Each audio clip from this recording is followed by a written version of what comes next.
এটা ছিল আমাদের ভিয়েতনাম ট্যুরের ডে 1। তো প্রথমে আমরা একদম ব্রেকফাস্ট প্লাস লাঞ্চ শুরু করি, ব্রাঞ্চ। তো খেয়ে একটা জুস নিলাম। আর এটা হচ্ছে আমাদের হোটেল হানয়ের একটা হোটেল। তো হোটেলে থেকে আমরা কিছুক্ষণ রেস্ট করে আমরা সন্ধ্যার পরে বের হই এবং পুরো সিটিটা একদম ক্রিসমাস ভাইবে সাজানো ছিল, খুবই সুন্দর, অনেক অনেক লাইটিং। তো আমরা হাঁটছিলাম এবং হানয় সিটিটা অনেক সুন্দর। তো এই লাইটনিং প্লাস হচ্ছে ফ্রুটস, স্ট্রিট ফুড, অনেক কিছু ট্রাই করেছিলাম আমরা ওই দিন, যেহেতু প্রথম ভালোই লাগছিল। তারপর আমরা চকলেট মার্কেটেও গেলাম, ওখানে অনেক অনেক চকলেট, বাট ওই দিন আমরা তেমন কিছু কিনিনি, কারণ আমরা একদম লাস্ট ডেতে কেনার জন্য ভেবে রেখেছিলাম।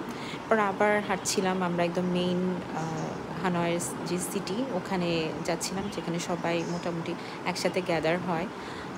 তো এখানে কিছু ছবি ভিডিও নিয়ে নিচ্ছি আমরা। এরপর উজিকে বললাম একটু রিভিউ দাও কেমন খেতে। তো ওর খুব ভালো লাগছিল খাবারটা। এরপর আমরা হাঁটতে হাঁটতে একটা নতুন একটা জিনিস ট্রাই করলাম, সেটা হচ্ছে আইসক্রিম স্যান্ডউইচ। খুবই মজার ছিল খেতে, তো উজিও অনেক লাইক করেছিল। এরপর আমরা আবার একটু মেইন সিটির দিকে যাই এবং রাতের হানয়টা উপভোগ করছিলাম। তো ছোটো ছোটো কিছু ক্লিপস নিয়েছিলাম এই ডেটাকে একটু স্মরণীয় করে রাখার জন্য।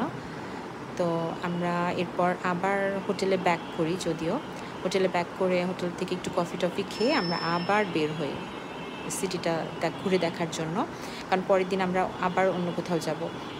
এরপর আমরা আবার হচ্ছে রাত্রে ডিনার শুরু করি। ডিনারে আমরা হটপট নিয়েছিলাম, আমরা আমাদের পছন্দ মতো সি ফুড আর কিছু ভেজিটেবলস নিয়েছিলাম, আমরা আমাদের মতো কাস্টমাইজ করে নিয়েছিলাম।